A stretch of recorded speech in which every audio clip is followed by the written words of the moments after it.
Hey, what's up, Earth? It's Spaceman Matt here to talk about the fourth episode of the second season of the Orville called Nothing Left on Earth, Excepting Fishes.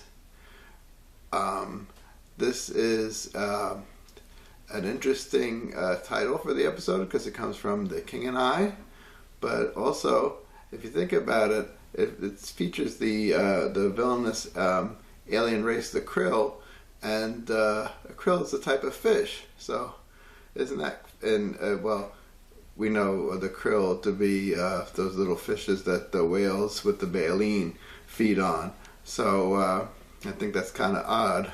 But and talking about the rivalry that seems to be brewing with Star Trek Discovery, they have a race. Doug Jones plays Commander Saru, who's a Kelpian, and that sounds like kelp, which is another seaweed creature. I was wondering maybe Alan Kurtzman, Andrew Kurtzman, the producer for Star Trek Discovery, and Brandon Braga maybe worked on SpongeBob SquarePants together or something, and there's a rivalry there. I don't know what's going on, but I thought that was kind of strange. Lieutenant Janelle Tyler turns out to be a krill from the first season episode, and she's looking to seek revenge on Ed Mercer, or revenge on the Union of Planets. So she infiltrated the Orville and was able to trick Ed into taking a shuttle out for a romantic getaway, and it turns out he gets abducted by the krill. The krill come under attack from another alien race, and they wind up stranded together on the planet, trying to help each other survive. And they turn up and they wait for to return to the Orville. There's a B story about Gordon wanting to move up to commander, to the command ranks, and he wanted to take training for that, and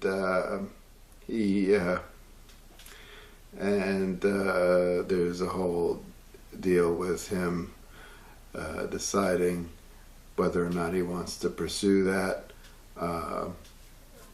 in the future. It looks like I think he's happy being a pilot, the way it looks. I just thought, I saw other YouTube commentators saying that this was a terrific episode and it reminded them so much of Star Trek, and it reminded them of certain Star Trek episodes from Next Generation. And I don't know why every science fiction show involving aliens has to be like Star Trek. This was something that really, this is so much like the Next Generation, and it's so much in that formula that, and it could be so different. I mean, it could be the same, but also be different. And so I think it was Orson Scott Card that said something like, Star Trek misses an opportunity to, and I forgot where I read this, it might have been in an introduction to one of his books, but Star Trek misses the opportunity to make sort of a dramatic tension between, generally speaking, commanding officers in a military operation do not go out in the field. They wouldn't be on an away mission.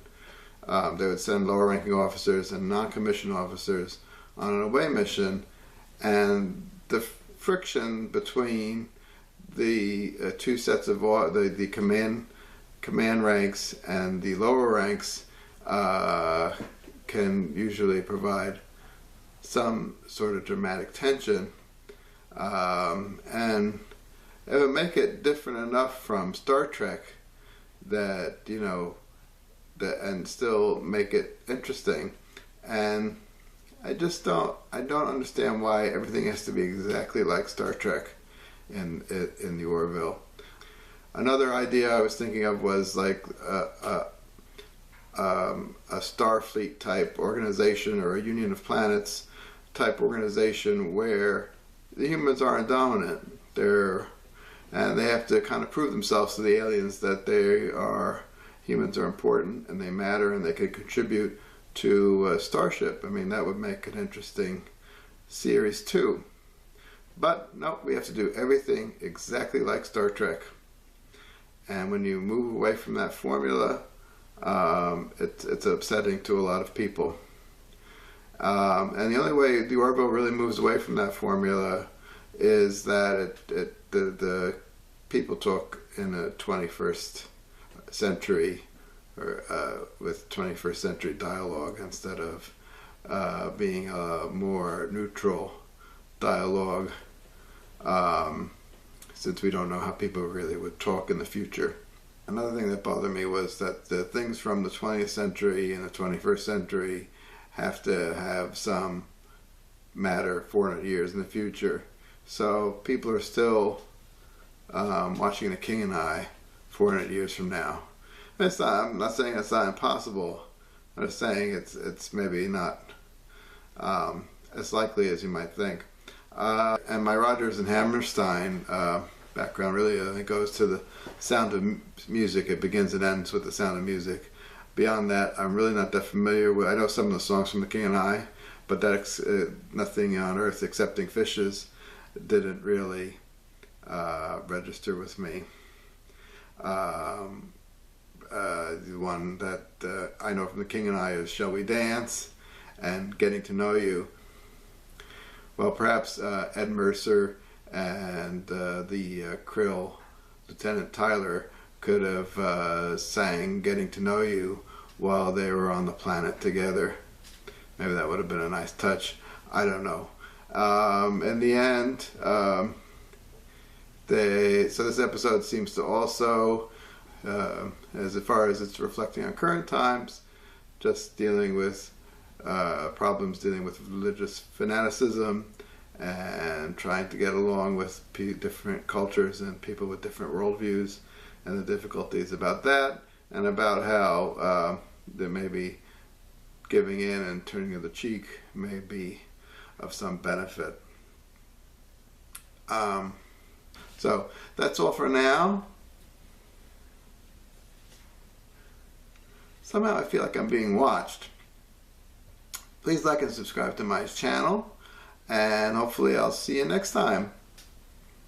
Thank you.